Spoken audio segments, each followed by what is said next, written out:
Este é o Armadilha do Conforto, um podcast sobre escolhas que moldam trajetórias profissionais e sobre escolhas que parecem seguras, mas que podem nos manter presos. Aqui nós não romantizamos rupturas e também não demonizamos estabilidade. A gente analisa decisões e a consequência que elas criam, porque no fim, o conforto não é um problema, mas a inconsciência é. Eu sou Elana, eu cresci em Brasília, numa cidade onde o horizonte de sucesso para a maioria das pessoas era o concurso público, a estabilidade garantida, um cargo vitalício. Eu escolhi um caminho diferente. Eu fui para o setor privado, passei pela consultoria, migrei para o setor público, atuei por 17 anos em liderança executiva. E hoje, além de executiva, eu sou mentora de autoliderança feminina. E eu estou dedicada a ajudar mulheres em posições de poder a crescerem sendo verdadeiramente quem são. E dentro desse percurso que eu trago a minha voz para esse projeto. Olá, eu sou Camila Ferreira, eu nasci e morei no Brasil por mais de 30 anos, sou filha única de mãe solteira, minha trajetória foi em escola pública, mas foi através do estudo em que eu conquistei o meu espaço no mercado corporativo, não só no Brasil, como fora.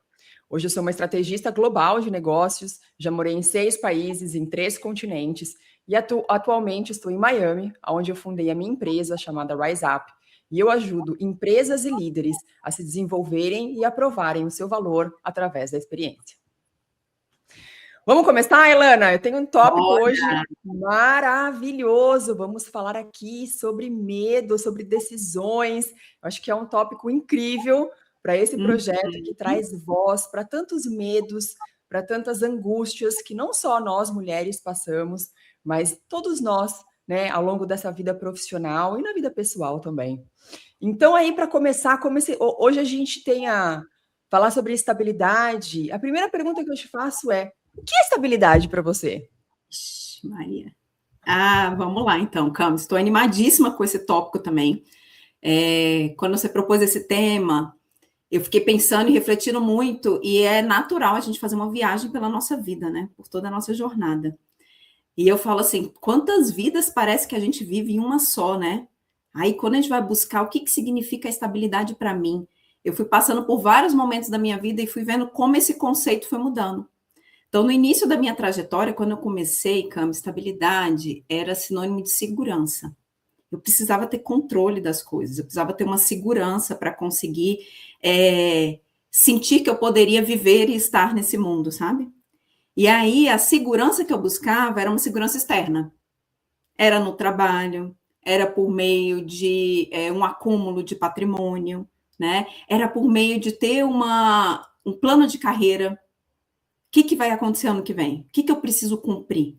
Quais são os requisitos, as tarefas que eu preciso entregar para eu conseguir aquela promoção? Isso, para mim, era estabilidade, era segurança. E aí, com a medida, né, do tempo, o tempo vai passando, a maturidade vai chegando e tudo, eu fui vendo que aquilo ali estava sendo muito mais uma prisão para mim, né? E aí eu acho que é uma questão muito individual. Você trouxe o que é estabilidade para você. E aí é que eu compartilho a minha experiência, a minha visão, né? E eu comecei a ver que aquilo ali estava sendo uma prisão para mim, que estava me limitando. E aí o eixo da minha estabilidade, ele começou a mudar. Eu comecei a entender que, na verdade, né, e aí isso veio muito de uma reflexão provocada até dentro do próprio MBA, que você também fez, né? Ali eu tive um espaço, porque às vezes a gente precisa criar espaços na nossa vida, né? Eu tive um espaço para poder refletir um pouco mais. E aí eu comecei a entender que a minha real estabilidade, ela não estava do lado de fora. Aquilo ali era uma falsa sensação de segurança. Mas eu ter uma percepção de que eu seria promovida, que eu ia ter um aumento de salário, era uma segurança muito passageira. Logo o medo voltava, tomava, e ano que vem eu voltava todo de novo para aquele mesmo circuito de buscar algo fora. E aí eu comecei a entender que, na verdade, a estabilidade ela estava dentro de mim. Eu estava num lugar onde eu estava coerente com os meus valores, eu estar alinhada ao meu potencial, à minha entrega. Então eu falava, né? Eu comecei a olhar e falar assim, não, gente, mas assim, eu sou o meu maior fluxo de caixa. Eu sou o meu maior potencial, né? A minha maior segurança é o potencial e o que eu posso entregar para o mundo. E eu preciso estar alinhada com isso. Então eu comecei a mudar esse meu eixo de estabilidade. Então hoje eu te digo assim, estabilidade para mim significa coerência comigo. e preservar, né, está muito bem estabelecida nos meus valores, ancorada nos meus valores. E É isso daí maravilhoso. trouxe para mim uma segurança e uma segurança real, sabe? Porque eu sei que eu não tenho controle das coisas de fora. Eu costumo Exato. dizer muito brincar de uma regra dos 3/3 que eu aplico na minha vida. Tudo eu olho para os 3/3. 1/3 é a minha responsabilidade. O outro terço é a responsabilidade do outro, é o momento do outro, é o alinhamento do outro. O outro terço é o momento das coisas acontecerem, é um alinhamento com o universo. Porque eu acredito muito que as coisas elas acontecem no momento certo. Às vezes não está pronto ainda para acontecer. Ainda está no plantio, é como uma árvore, né? Ela não vai dar fruta a qualquer momento. Ela vai dar fruto quando aquele fruto estiver maduro. Então é esse tempo desse amadurecimento, dessa construção. E aí eu deixei de focar nos terços dos outros, que antes eu tentava controlar. Que eu tentava controlar, quando eu olhava no externo, eu tentava controlar o terço do outro e o terço do universo. E eu passei a focar no meu terço. Então, o que, que eu posso fazer? Como que eu posso me desenvolver internamente? Então, é aí que eu coloco e deposito o meu senso de estabilidade. E aí, Maravilhoso. você? Como é que você lida com a estabilidade na sua vida? É muito interessante, porque eu amo a regra de 1/3. Não sei aonde que você aprendeu, mas, assim, a regra de 1/3 para mim, ela é uma diretriz na minha vida. E é muito sobre isso, assim, eu também por muitos anos na minha vida, e até da situação em que eu vim, né, de ser filha única, de mãe solteira, de não ter ali toda a estrutura familiar tradicional. Então foi muito viver num conceito de escassez. E a hora que você vive no conceito de escassez, é muito natural que você vá buscar no exterior a sua segurança. Então, é o emprego, é a posição, são coisas externas que efetivamente vão te dar essa falsa sensação de estabilidade.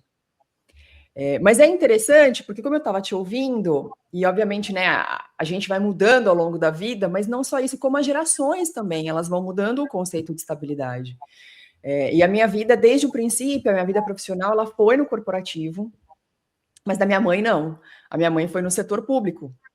Então eu me lembro, tenho, né, lembranças de falar para minha mãe, acho que minha terceira mudança de emprego, e ela estava apavorada. Porque, de novo, o conceito de estabilidade para ela era você ficar no mesmo empregador, na mesma empresa, por toda a sua vida. Não tinha essa questão de você mudar. E já na minha geração, não, já veio essa mudança. E eu vejo que nas outras gerações mais novas, eu tenho muito, né? Acho que a minha geração foi muita questão do workaholic, do se doar, e o fazer mais, e ir no extra mile. E as novas gerações não têm isso, elas têm muito mais uma conexão de valores com as empresas, né? Então, olha, quais são os valores das empresas? Esses valores batem com os meus? Então, é muito interessante que, obviamente, a gente vai mudando ao longo da vida, mas como também, acho que esse 1/3 do universo, do exterior, ele também vai dando forma para os conceitos que a gente tem na vida, sendo um deles estabilidade. E no meu caso, eu confesso que demorou um tempo para eu entender que a estabilidade não estava nos rótulos que eu tinha. Né? Seja, por exemplo, nós duas fizemos um MBA super renomado. Mas o fato de você fazer um MBA renomado não te garante sucesso. Uhum. Né? Então, a segurança não está no rótulo que o MBA vai te dar. A segurança está na transformação que você vai viver fazendo aquele MBA.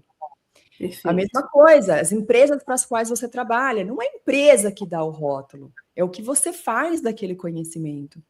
Então, durante muito, assim, acho que toda a minha vida profissional, eu nunca discuti salário. Eu sempre fiz o que eu achava que era necessário para merecer uma promoção, para merecer um aumento. E às vezes, em que eu encontrei isso na empresa em que eu estava, eu olhei para fora. Exato. Porque o foco estava em mim. Mas, de novo, eu acho que foi só recentemente, na minha transição do corporativo, na minha saída do corporativo, em que eu realmente olhei para dentro e falei assim: olha, qual que é o maior ativo que eu tenho, profissionalmente falando? Não é o título, não é o cargo, né? Porque a partir do momento que eu saí, eu não tinha mais. Não é o cargo, não é a empresa, porque eu não estava mais trabalhando para nenhuma empresa, senão para minha empresa. Então, qual é o meu maior ativo realmente? né? Eu sou o meu maior ativo, mas ao mesmo Você e toda a história, né? Falam muito exato, isso, todas a as gente minhas honrar toda a nossa história, porque nós somos a formação disso. Não é a nossa é, formação profissional, nosso curso, nosso MBA. O que te diferencia como pessoa é justamente a Camila, desde o dia que ela nasceu, com toda a experiência que ela passou, né? Familiar e tudo. E muitas vezes a gente nega a nossa história, a gente tem vergonha da nossa história, a gente não coloca a nossa história na mesa, ou a gente não vê importância nos detalhes. Mas é, isso daí é a nossa maior potência. Eu tenho um maior. exercício que eu gosto de fazer muito com as minhas mentoradas, que é de catapérolas, né? Vamos olhar a sua história inteira? E é Uhum. impressionante quando você começa a ver, você enxerga tantas coisas positivas que você acha que você tem que buscar mais fora. Eu costumo dizer, gente, não é buscar mais nada fora, tá tudo aqui. Já tá tudo aqui, já tá tudo pronto, você já tem tudo. Normalmente não é buscar mais, é tirar.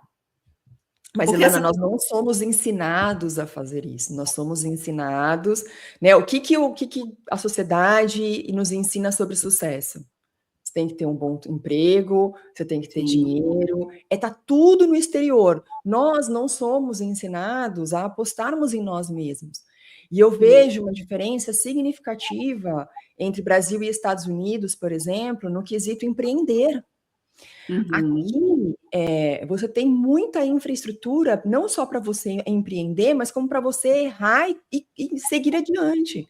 Que é uma coisa que no Brasil você abrir uma empresa é muito mais complexo do que é aqui nos Estados Unidos. Então, veja, a cultura brasileira ela também coloca certos estándares que você tem que, né, seguir, que são esses pré-conceitos que nos limitam tanto.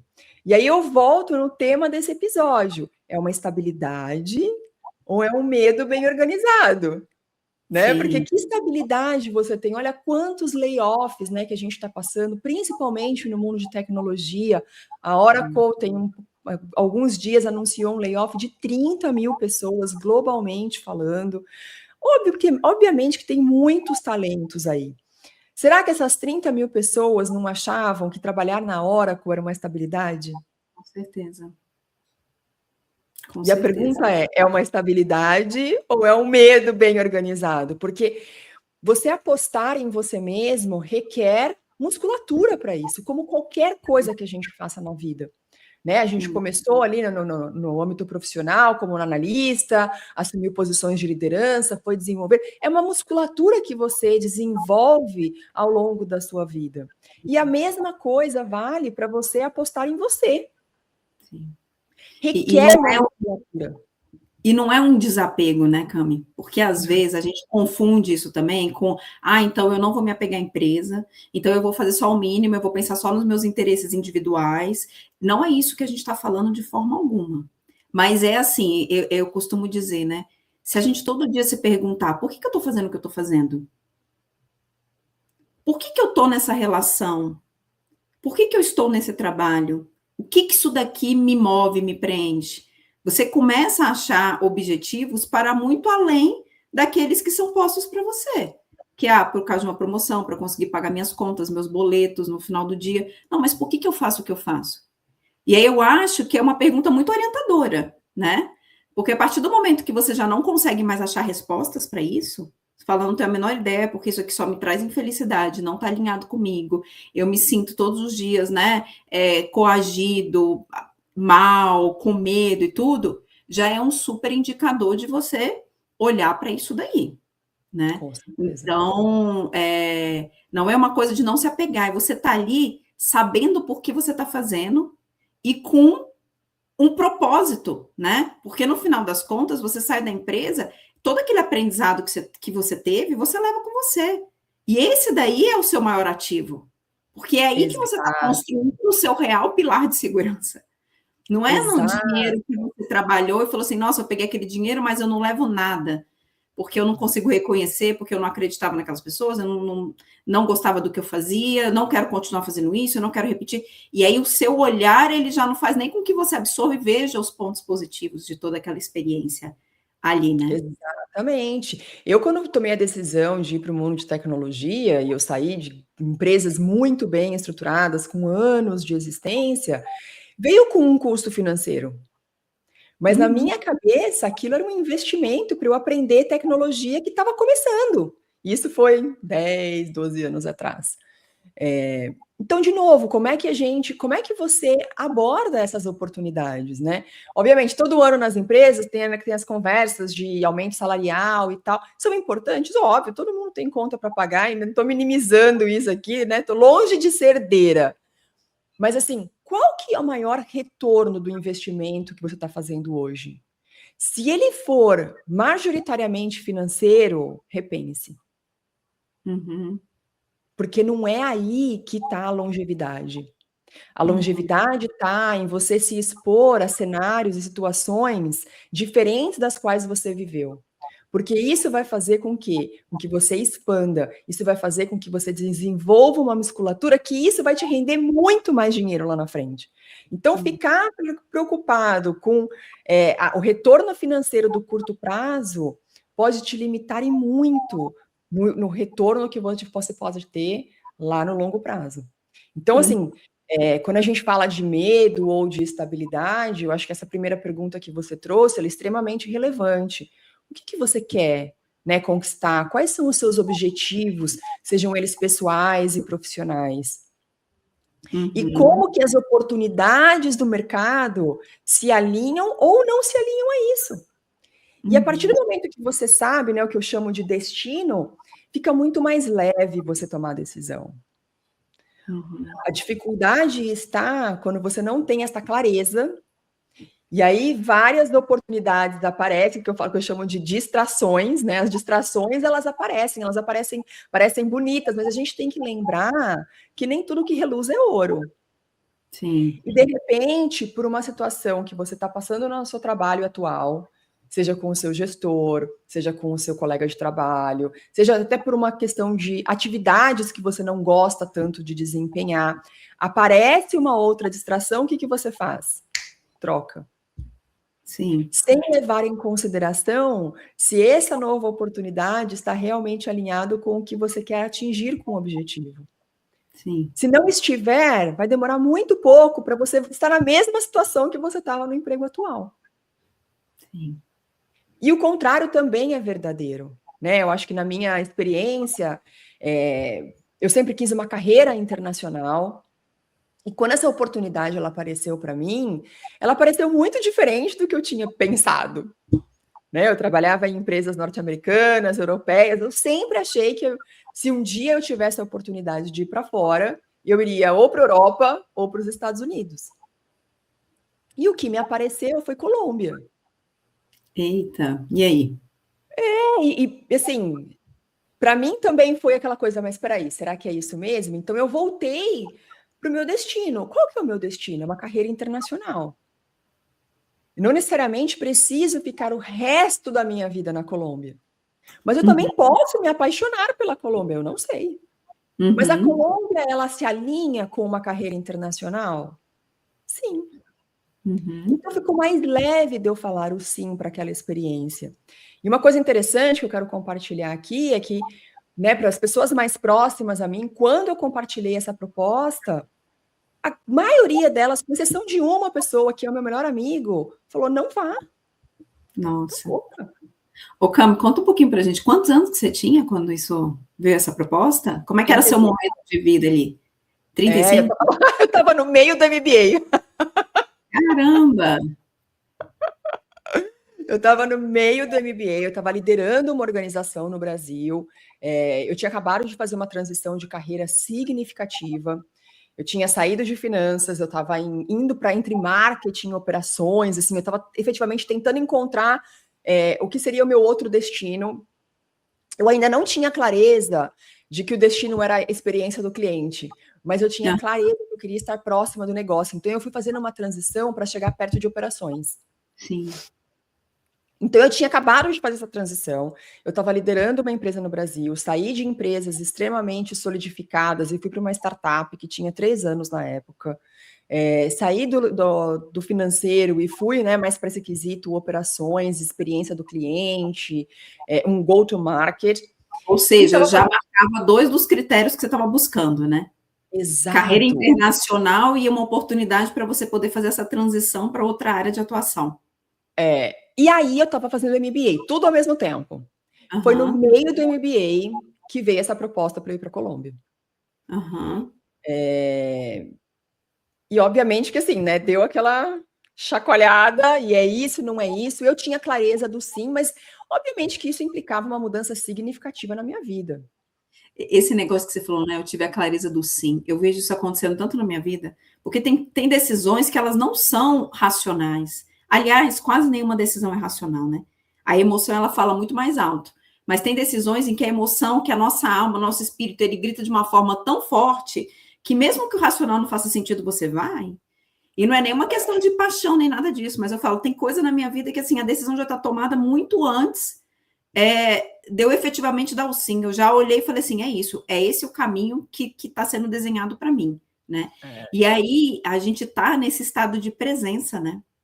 De Exato. presença e de estar pedindo e de com clareza do que a gente está buscando. Porque quando a oportunidade chega, a gente não tem dúvida. E aí é muito mais fácil a gente tomar decisão e a gente bancar a decisão, né? Porque como você Exato. disse, muitas pessoas ao nosso redor não vão apoiar, e não é porque elas querem o nosso mal, muito pelo contrário.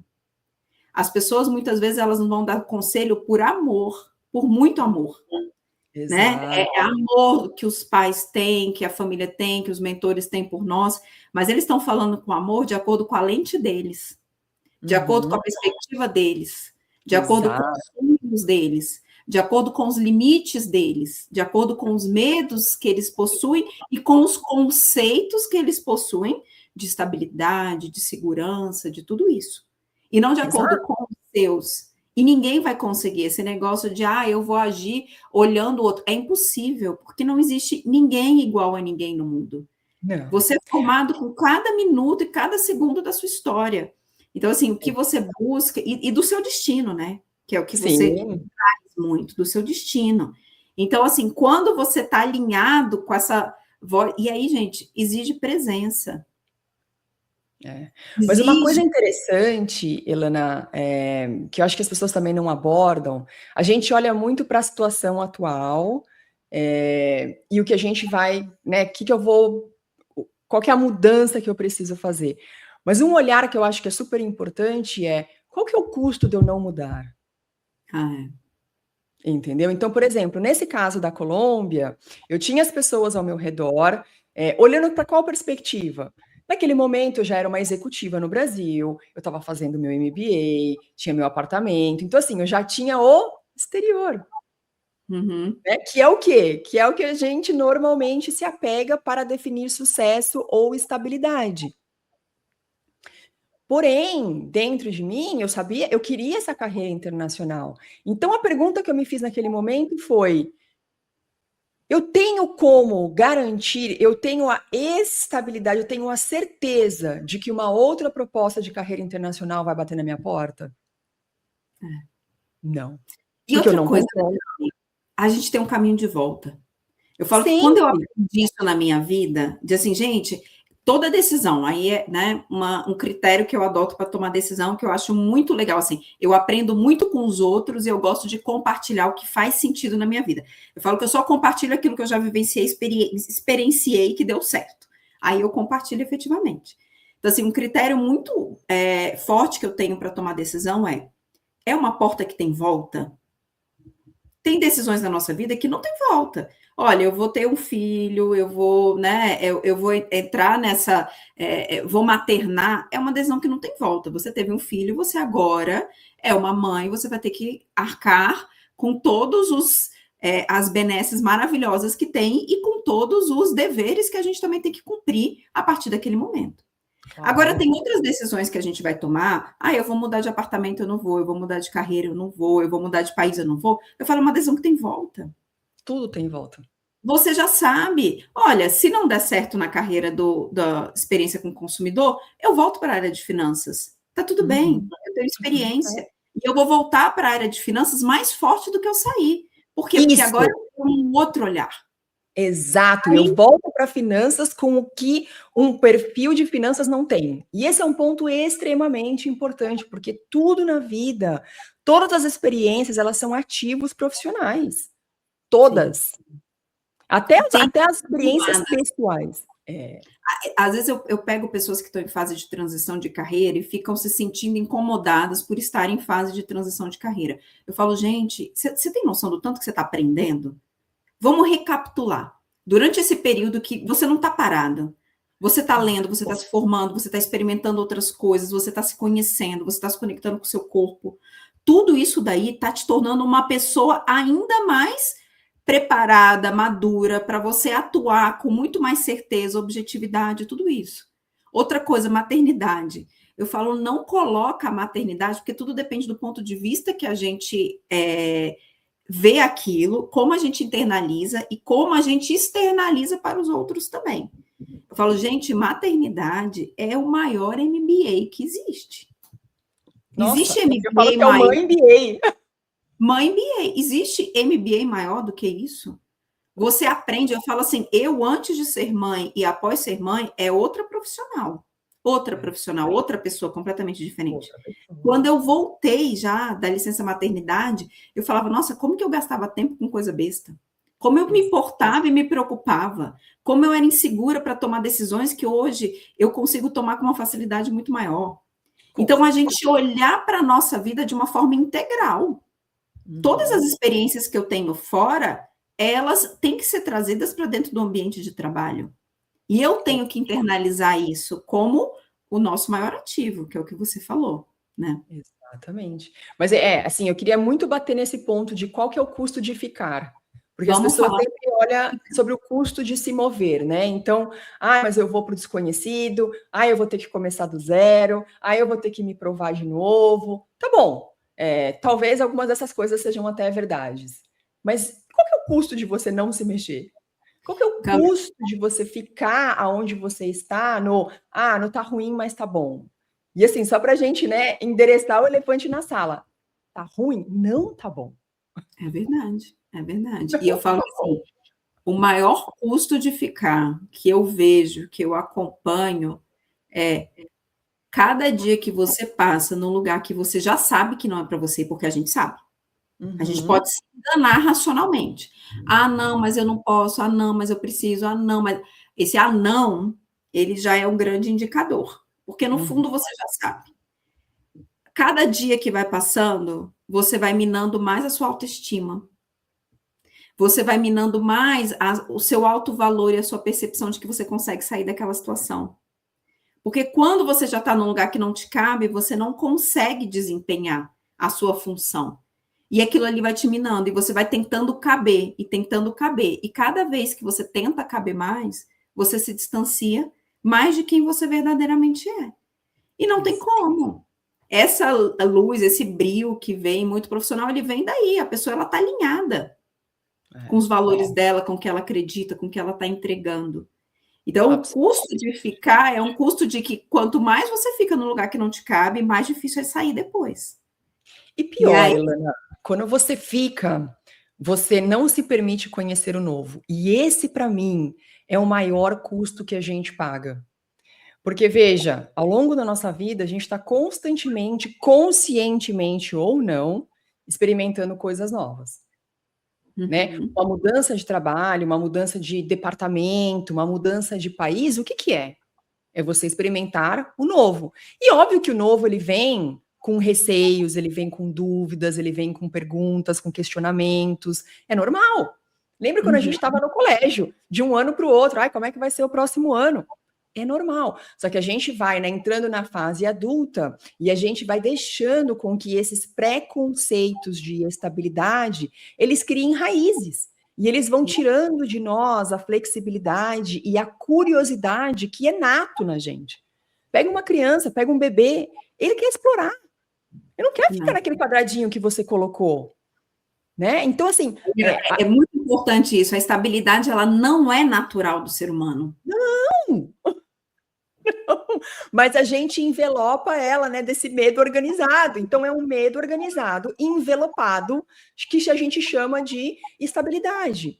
Então, veja, você está naquela situação com um gestor que não está te desenvolvendo, ou com um time, uma organização que é tóxica, ou com uma empresa que oferece um serviço ou um produto do qual você não né? Não alinha com os seus valores e princípios.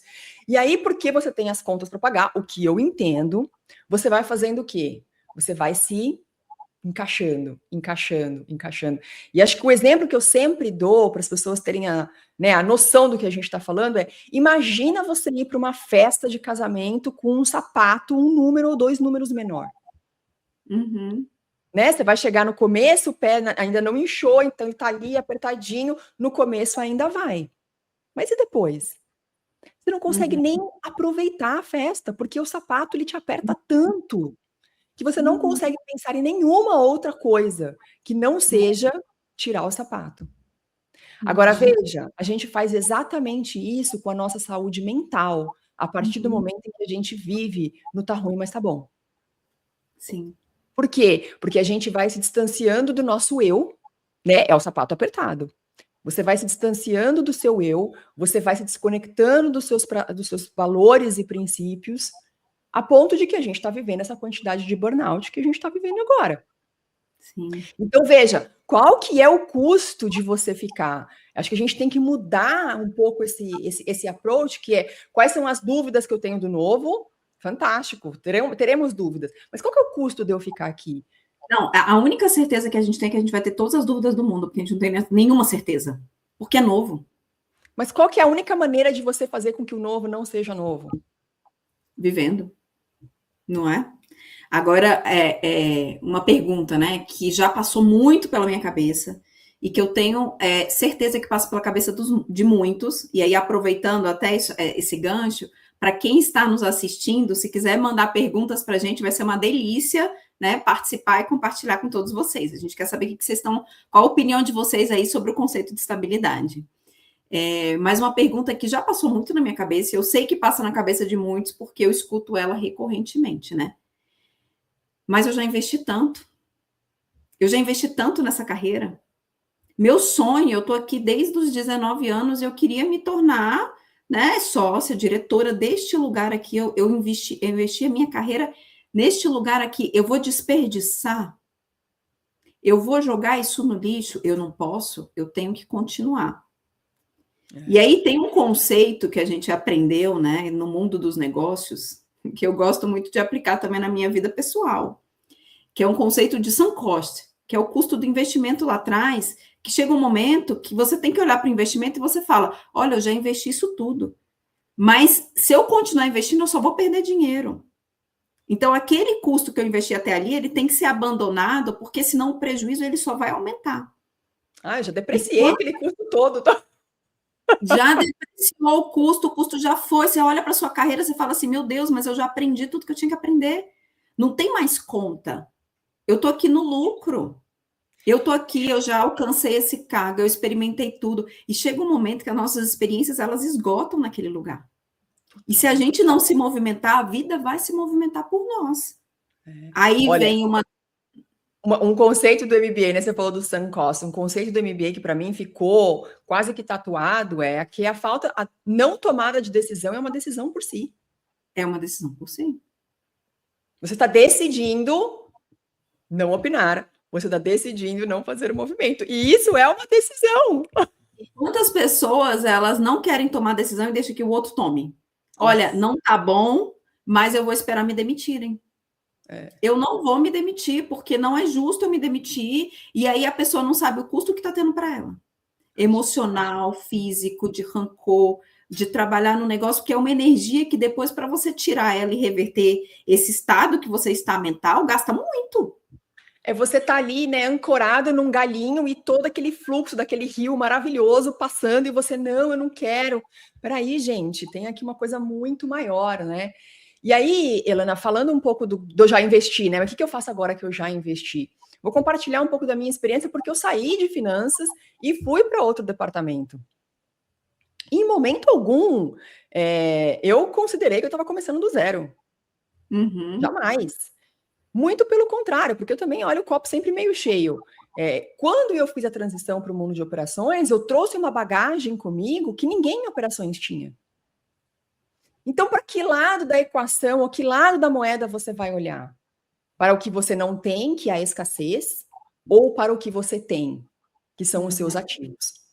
né? Então, quando eu fiz essa transição, a minha postura sempre foi, olha, eu trago para operações o que operações não têm e mais, que é onde operações normalmente se frustram, porque eles têm uma dificuldade em traduzir as oportunidades de negócio em métricas financeiras e, consequentemente, avançar com as suas iniciativas. E é isso que eu trago para vocês. Então, eu não só não considerei que eu estava começando do zero, mas muito pelo contrário, em que eu trazia algo, eu agregava numa área onde o perfil da maioria das pessoas não tinha o background que eu tinha. Perfeito. E aí, Cami, aqui a gente compartilha da mesma experiência de vida ou trajetória de carreira, né? Porque eu também sou uma pessoa que eu já migrei várias vezes. Eu sou advogada, eu sou contador, fazia administração, eu já trabalhei como especialista em consultoria tributária, depois eu migrei para a área de controladoria, fui para diretora de gente e gestão, administração, depois eu fui para um cargo de CFO, e eu falo, a maior riqueza que eu tenho é a visão sistêmica de tudo, porque está tudo integrado. E chega um momento que você entende que não é mais conhecimento externo que te diferencia, mas sim a visão que você tem, como você integra, como você comunica e como você consegue ser ponte entre os assuntos. Pelo menos para mim é assim. Porque a gente sempre vai ter um especialista, né? Que é perfil também das pessoas, um especialista.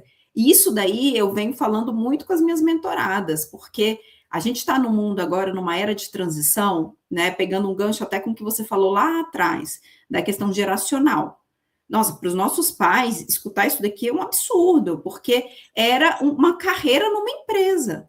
A sua vida, ela era direcionada por aquilo ali. Então, assim, não, eu trabalho na Sharp, né? Vamos voltar lá atrás. E era isso, na Toshiba, né? E você ficava uma vida inteira, era 30 anos até você se aposentar dentro daquela empresa.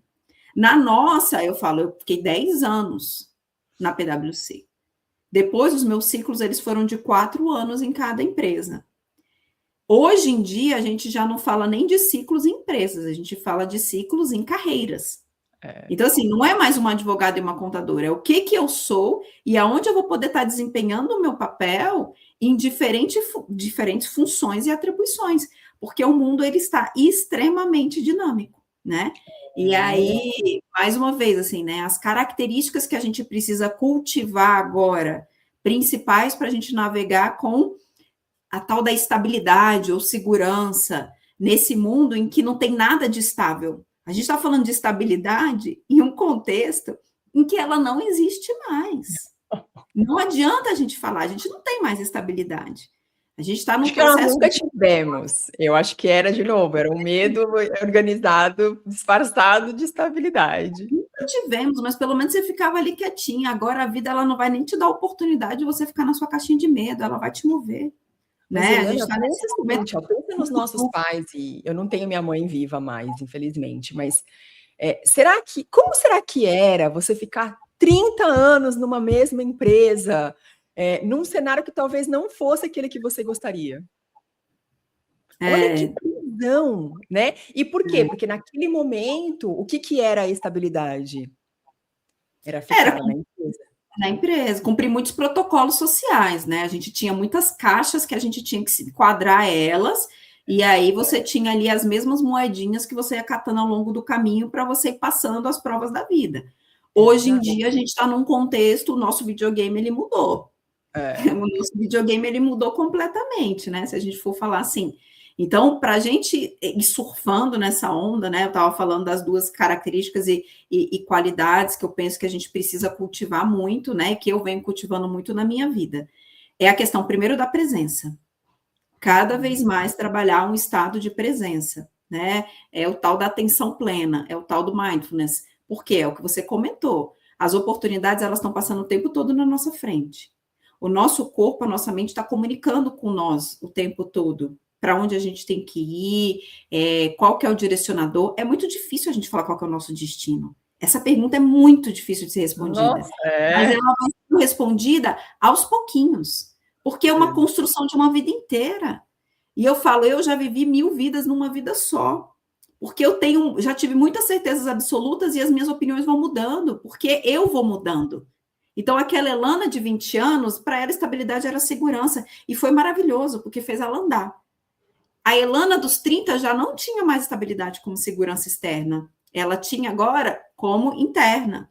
Aí, ok, eu agrego e eu vou caminhando, porque a Elana vai mudando, os meus conceitos vão mudando, as minhas prioridades vão mudando.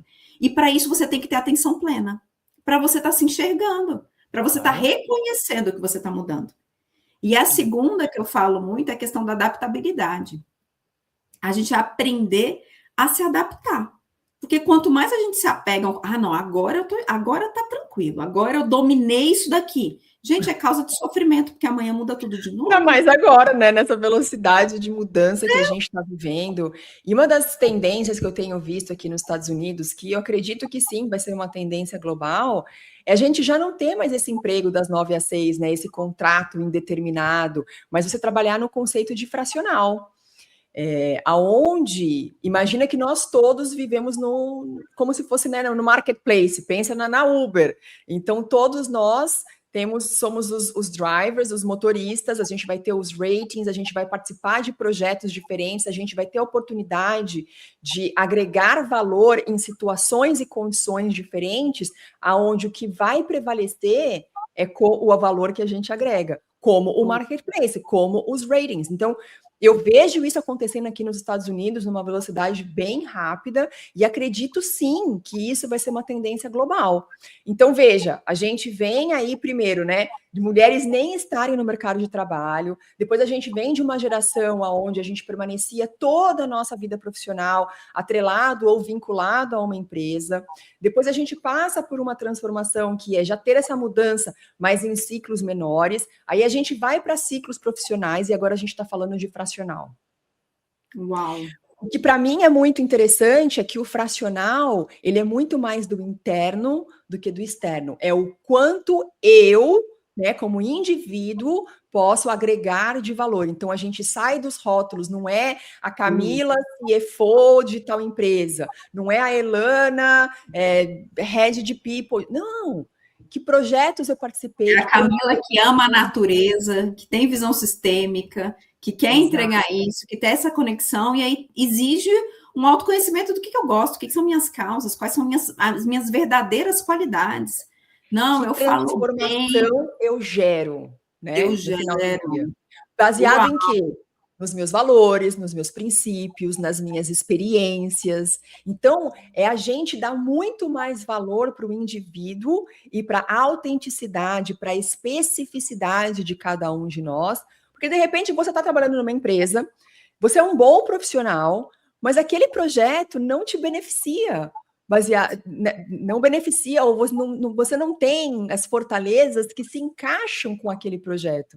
Então, o que a gente vai passar a viver é que vamos no mercado. Quem tem essas habilidades? E as suas habilidades vão ser muito mais valorizadas para aquilo que se alinha com o que te faz bem. Então, assim, eu acho essa tendência sensacional, porque a gente, de uma maneira externa, né, acaba quebrando esse conceito de medo disfarçado, então todo mundo vai operar desse jeito, né? O desconhecido vai ser parte do nosso conhecido, que é eu sempre vou estar em projetos diferentes. Nossa. E a estabilidade, ela passa a ser muito mais na pessoa do que no externo. Sim, muito legal, muito legal. Olha, tem uma pergunta aqui do Alex, para a gente fechar. Alex Vanderlei, no caso da vida acadêmica, ao investir em um mestrado e doutorado, ele seria considerado um ativo permanente que me possibilita transitar tanto na área de pesquisa quanto corporativo? Adorei a pergunta. Vou dar minha opinião aqui, depois Elana já dá sua opinião. Alex, não é o mestrado que faz dele um ativo, é o que você faz do mestrado. Se o mestrado fosse fosse o seu maior ativo, então quem quer que estude em faculdades renomadas ia ser bem sucedido. E isso não é uma realidade. Então, veja, eu e Elana fizemos o mesmo MBA. Exatamente o mesmo, com anos de diferença. O que nós fizemos do MBA foram coisas diferentes. E é aí que está a riqueza. É como você parte do conhecimento e agrega valor, seja no mercado corporativo, seja na pesquisa, seja no mundo de educação, O que você, com as suas experiências passadas, com a sua vivência, com os seus valores, com os seus princípios, como é que você pega aquele conhecimento, que ele, na verdade, representa apenas 10%, e coloca 70% das experiências que você viveu e 20% de como você vai aplicar. Então, para mim, é isso, assim, não é o mestrado, é o que você faz dele. Eu acho que antigamente, né, e principalmente quando a gente fala aí em área acadêmica e de pesquisa, existia mesmo uma obrigatoriedade. Você tinha que ter esse título para você conseguir exercer ali um cargo específico, né? Quando a gente vê no mundo acadêmico e de pesquisa, isso ainda existe, mas é cada vez mais raro, né? A gente está vendo que o mundo agora, ele não está falando mais de diplomas e de certificações. As pessoas nem estão mais se apresentando assim, né? Ninguém nem quer mais saber onde você estudou e nada disso, mas assim, qual é a sua opinião? O que você pensa sobre isso? Ainda mais no mundo que a gente está, de inteligência artificial, que hoje em dia a gente tem um mestre e um doutor de todos os assuntos no nosso celular. Qualquer assunto que a gente queira aprofundar, a gente tem um mestre e um doutor. Eu estava escutando um artigo esses dias falando que a inteligência artificial já está chegando no ponto de um PhD. Porque quando começou lá atrás, era como se fosse um aluno do ensino médio em cada tema. Aí depois foi um aluno de graduação, depois um aluno de mestrado, depois um aluno de doutorado, e agora a gente está chegando num aluno de PhD em todos os temas na palma da nossa mão. Então, o que diferencia agora, gente, efetivamente? Qual que é a sua opinião sobre esse assunto? E como que você aplica isso na sua vida? E como que a gente vai utilizar isso para trazer alguma coisa melhor para o mundo? Porque a gente não está falando mais só de benefício próprio, porque está todo mundo aí mais ou menos na mesma régua agora, né? Então, eu vejo muito isso, assim, é óbvio que a gente precisa, mas eu vou fazer isso pelo quê? Muito mais pelas interações sociais que eu vou construir ali dentro do que pelo conhecimento em si. A gente precisa do conhecimento. Mas agora a gente está indo para um drive de aplicabilidade, né?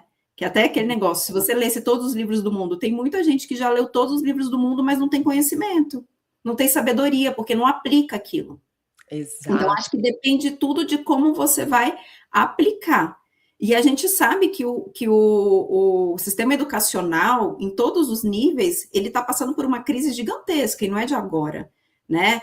Eu que tenho um filho pequeno, eu fico vendo e falo, gente, a escola ela não está adequada para o mundo de agora. E não é ensinar os alunos a mexerem na IA.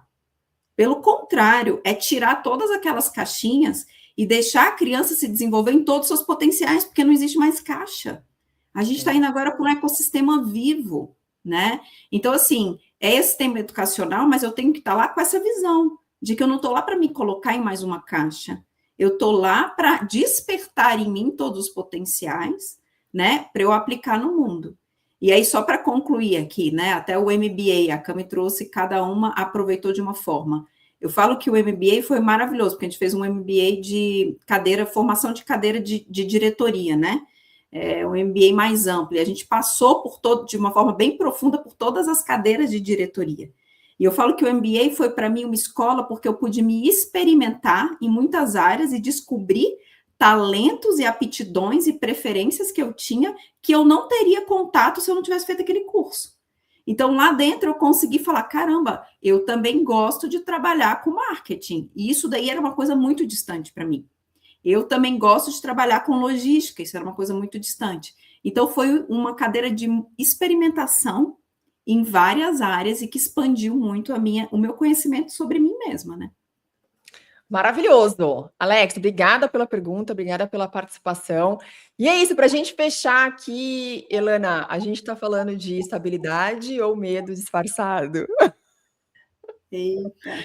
Né? Acho que foi um bate-papo super bacana. De novo, eu quero ressaltar que não existe o certo e errado, tem o que te faz bem, e isso deveria estar no centro da tomada de decisão. Né? Eu não faço pelo outro, eu não faço porque minha mãe quer, eu não faço porque a sociedade acha que eu tenho que fazer, eu faço porque efetivamente se alinha com o meu destino, com os meus valores e com os meus princípios. Toda vez que a tomada de decisão ela é pautada nisso, ela é muito mais leve.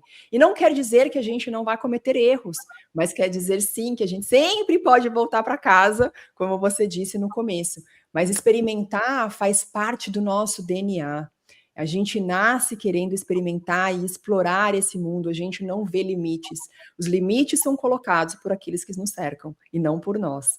Então, fica aqui o convite para que vocês se questionem efetivamente o que vocês estão vivendo hoje é efetivamente uma estabilidade ou um medo disfarçado. E se for um medo disfarçado, convido vocês a terem a coragem de provar o novo. E uma mensagem final também, para quem está com medo aí, está escutando a gente falando, eu quero me mover, mas eu não consigo. Sempre falo, é uma pequena decisão. Uma pequena decisão, ela às vezes constrói uma grande decisão. Então, assim, quando a gente está com medo e paralisado em algo, normalmente a gente não está paralisado só naquilo ali. Então, eu preciso mudar de emprego, mas a minha vida inteira está fluindo maravilhosamente. Normalmente não é assim que acontece. Você está paralisado ali, mas você também está paralisado em outros pontos. Começa a mexer. Tome pequenas decisões no seu dia. Comece a se movimentar. Você vai ver que isso daí vai te fortalecer para você tomar a grande decisão que você precisa. E primeiro, seja fiel a você. Você é a coisa mais importante que tem. E a sua felicidade, todos nós merecemos ser felizes e estar no estado de paz tranquilo. Então, se presenteie dessa forma. Se priorize. Tome de volta o seu poder, né? O seu poder de escolha, o seu poder de ser feliz, porque a gente só tem uma vida, a nossa passagem aqui é muito breve, e, enfim, a gente precisa aproveitar e honrar e ser muito grato por essa oportunidade que a gente tem, né? É isso aí. E grata por esse bate-papo hoje, que foi maravilhoso.